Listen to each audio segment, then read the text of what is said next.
विगत 11 दिन से अपनी ज़मीन बचाने और हक की लड़ाई लड़ने पर हुक्का पानी बंद होने के बाद चिटाही के ग्रामीण धरना पर बैठे हैं। अब तक उनकी समस्याओं का समाधान नहीं निकला, लेकिन अब इस पर राजनीति शुरू हो गई है। शनिवार को 12वें दिन धरना स्थल पर झामुमो के कार्यकर्ता पहुंचे, जहां जिला अध्यक्ष लकी सोरेन, केंद्रीय सचिव डॉक्टर नीलम मिश्रा भी मौजूद थे। उन्होंने पीड़ित पक्ष से मुलाकात कर और हर संभव मदद के आश्वासन दिया। साथ ही विधायक ढुल्लू महतो और भाजपा पर जमकर भड़ास निकाली। जेएमएम के जिला अध्यक्ष और केंद्रीय सचिव ने कहा कि विधायक ढुल्लू महतो द्वारा गरीबों पर अत्याचार किया जा रहा है। इस संबंध में सीएम से ही बात करेंगे और इन्हें न्याय दिलाया जाएगा। धनबाद एसएसपी से भी पूरे मामले में जांच कर दोषियों पर कार्रवाई करने को कहा जाएगा। झामुमो इनके इंसाफ के लिए लड़ाई लड़ेगा। धरना स्थल पर 12वें दिन झामुमो ने इन ग्रामीणों की कोई खोज खबर ली और बाघमारा विधायक पर जमकर निशाना साधा और कहा कि उनकी दबंगई चलने नहीं देंगे। करीब 1 घंटा तक जेएमएम कार्यकर्ता धरना पर बैठकर पीड़ित पक्ष को आश्वासन दिए और चले गए। विगत 12 दिनों से लगातार पीड़ित के कंधे पर रखकर राजनीतिक रोटियां सेकी जा रही है। अलग अलग पार्टी से लोग पहुंच रहे हैं और बयानबाजी देने के बाद शांत हो जा रहे हैं, मगर पीड़ित पक्ष को न्याय नहीं मिल पा रहा है। शनिवार को जेएमएम के नेताओं के आने के बाद इन्हें इंसाफ मिलता है या फिर केवल राजनीति रोटी सेकी जाती है, ये देखना है।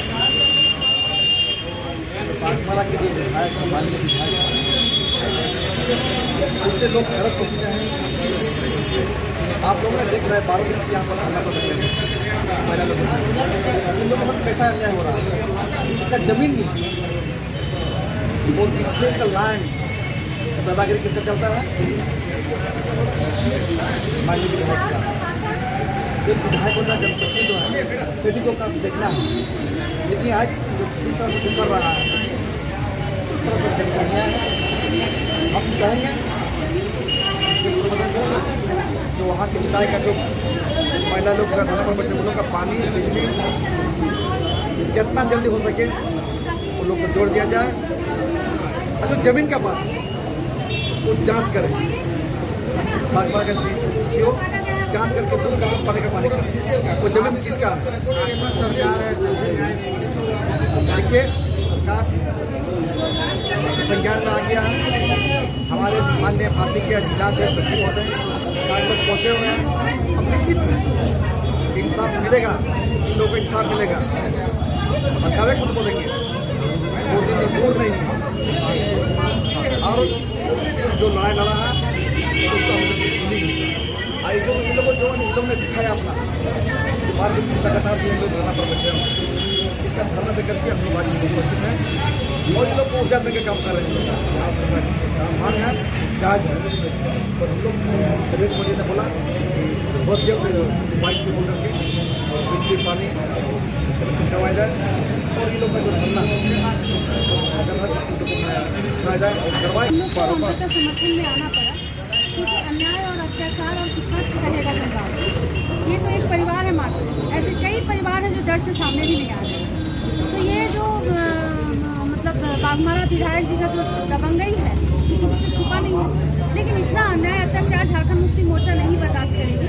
इस परिवार को सपोर्ट करने के लिए हम लोग इसलिए आए हैं क्योंकि इन लोग को पूरी तरह से बेघर कर दिया गया। चिटाही धाम मंदिर बनाने के नाम पे इन लोग का मतलब बहुत ज़्यादा मात्रा में ज़मीन को उन लोग जो विधायक जी हैं वो गबन कर लिए हैं, जबकि वो रोजी रोजगार का एकमात्र साधन है। कई मतलब ज़मीन का बहुत बड़ा हिस्सा इन लोग मंदिर बनाने के नाम पे ऐसे ही दे दिया। इसके लिए लोग कोई डिमांड भी नहीं कर रहा है कि नहीं, जब मंदिर बन रहा है तो आप मेरा मंदिर लीजिए, बनाइए। लेकिन मंदिर बना, मंदिर बनने के बाद मतलब विवाह भवन लॉज वगैरह भी बनाया गया। अब इन लोग छोटे से हिस्से में अगर दुकानदारी करके अपना जीविका उपार्जन के लिए अगर वहाँ पे बैठे हैं तो उसको भी ये लोग बंद करने का जो प्रयास किया जा रहा है, इन लोग के पेट में लात मारने का जो प्रयास है, ये कहीं से सही तो है नहीं। आप कैसे किसी परिवार को इस तरह से उजाड़ सकते हैं जब उन लोग का एकमात्र साधन वो जमीन है।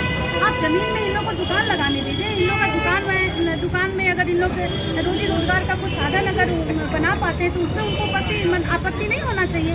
तो ये बहुत ही गलत बात है और उनका दबंगई धनबाद बहुत लंबे समय से देख रहा है और ऐसे सुनने में आ रहा है कि उनको भाजपा सांसद का टिकट धनबाद से देने जा रहा है। लोकसभा चुनाव लड़ेंगे। आप बताइए, अगर ऐसे जनप्रतिनिधि सांसद बनते हैं, सांसद के लिए भाजपा टिकट देती है, तो इससे दुर्भाग्यपूर्ण बात तो और कुछ नहीं हो सकता है। तो हम लोग अभी कल 10 तारीख को मुख्यमंत्री आ रहे हैं धनबाद आपका बरबंदिया पुल का शिलान्यास करने के लिए।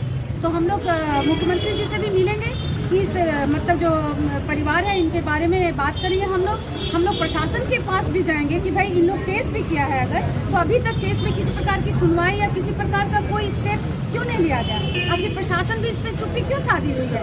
तो इसमें कई सवाल है, जो सवाल लेके अभी हम लोग SSP से भी मिलेंगे और कल मुख्यमंत्री जी से भी मिलेंगे, और जहाँ तक हो सकता है इन लोगों को न्याय दिलाने का हम लोग चाहते हैं। प्रशासन बागमारा सीओ धनबाद सीओ भी यहाँ पर आए थे, मुलाकात से क्या वार्तालाप हुई थी, क्यों सफल नहीं हो पाया वार्तालाप? देखिए कहीं ना कहीं थोड़ा तो विधायक जी का प्रभाव है पदाधिकारियों पे भी, वो तो सब जानता है। इन लोग से बोला जा रहा है कि आप ज़मीन हमको दे दो, मुआवजा देने के लिए तैयार है, और ये लोग ज़मीन लेने के लिए मतलब मुआवजा लेने के लिए लोग तैयार नहीं है। इन लोगों को ज़मीन चाहिए क्योंकि बहुत भारी हिस्सा बहुत ज़्यादा ज़मीन का हिस्सा ये लोग मंदिर को दे चुके हैं, लॉज के लिए दे चुके हैं। तो अब इन लोग को कुछ ज़मीन रखना है रोजी रोजगार के लिए, अपना परिवार के लिए, तो वो भी उनको चाहिए। तो इसके लिए ही बात नहीं बन पा रहा है, ये लोग मुआवजा लेने को तैयार नहीं है, इन लोगों को ज़मीन वापस चाहिए। और विधायक जी अपना दबंगई दिखाते हुए ज़मीन को पूरी तरह से अपने कब्जे में करना चाहते हैं। जब हम लोग को भी मालूम पड़ा था कि आज ये करना चल रहा है, ये लोग फिर कोई भी करे, जहाँ अन्याय होता है झारखंड मुक्ति मोर्चा हमेशा लड़ने का काम किया है, आवाज़ उठाने का काम किया है, और इसी के तहत हम लोग पूरा टीम आज यहाँ आए हैं। अगर ये व्यक्ति लोग जो ये धरना पर बैठे हैं उसके साथ अन्याय हुआ है तो झारखंड मुक्ति मोर्चा इस बात को मुख्यमंत्री तक ले जाने का काम करेगा और इसका इंसाफ दिलाने का भी काम करेगा। इसमें कोई कोताही बरतेगा नहीं। कोई भी कितना दबंग व्यक्ति हो, अगर गरीब दलित शोषित आदमी को अगर शासन करता है, सुशासन करता है, तो हम लोग उसको विरोध करेंगे। जैसे पता चला है कि मंदिर के बगल में ये लोग का रेती जमीन है और वहाँ दुकान लगा के ये लोग टेंट लगा के बहुत दिनों से वहाँ दुकान लगाए हुए थे, लेकिन अभी जैसे पता चला कि मंदिर के आसपास ये घेर दिया गया है, जैसे कि ये पिक्चर भी अभी हम लोग को दिखाया गया है, इनका ज़मीन के आगे घेरा कर दिया है, तो ये जाएंगे कैसे? तो यही एकमात्र रोजी रोजगार का साधन था, उसको बंद कर दिया गया है। अगर मंदिर का विकास चाहिए, मंदिर बनने का है, ठीक है, अच्छी बात है, विकास होना चाहिए, राम मंदिर बने, कोई भी मंदिर बने, अगर मंदिर बन रहा है तो आसपास के लोग को भी रोजगार मिलना चाहिए। जैसे हम लोग कई जगहों पर देख रहे हैं कि मंदिर मस्जिद के बगल में बहुत सारा दुकान लगता है, बहुत से लोग आते हैं, रोजी रोजगार करते हैं, लेकिन ये तो अपना ज़मीन है इसका, लेकिन इसको भी वहाँ से वंचित किया जा रहा है और ऐसा लग रहा है कि उसको हड़पने के लिए ऐसा प्रयास किया जा रहा है। अगर ऐसा होता है तो हम लोग कतई इसका हम लोग घोर विरोध करते हैं। और अभी जैसे मालूम चला है उस दुकान को उठा तो दिया है और इन लोग को रहने की जगह में भी लाइन पानी बिजली काट दिया।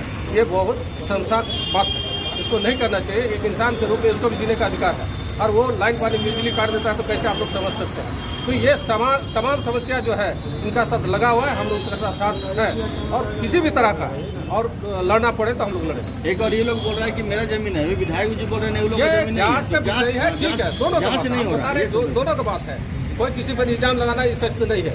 ये जो भी जमीन का संबंधित काम है, ये LRTC का काम है, वो आप एक जब तक वो जांच का विषय है वो जांच करेंगे, इनका जमीन होगा तो इनका मिलेगा, और नहीं तो इतना दिन से कोई भी गरीब निगाह बेवजह किसी का जमीन नहीं बोलेगा ये मेरा जमीन है। उसका पास कागज पत्र पूरा हम लोग ने देखा, ये भी जांच का विषय है, कहाँ सही है कहाँ गलत है, LRTC जांच करेंगे, DC जांच करेंगे, इसका बाद अगर सही है तो अभी तक प्रशासन बिल्कुल इसमें कहीं ना कहीं इसका शिथिलता है। इसी तरह का और भी कार्यक्रम जो हुआ होगा, किसी इधर और भी कार्यक्रम देखें आप लोग, बहुत तरह का कार्यक्रम हुआ होगा, नहीं बैठा है। अब यह जिस तरह का समस्या आया है इसको तो घोर हम लोग उठा के ले जाएंगे, DC साहब के पास भी बोलेंगे हम लोग और मुख्यमंत्री साहब के पास भी बोलेंगे, इसका इंसाफ मिलेगा और हम पूरा उम्मीद है आप लोग का पहल से जल्द जांच होगा, बिल्कुल पूरा जांच होगा इसका।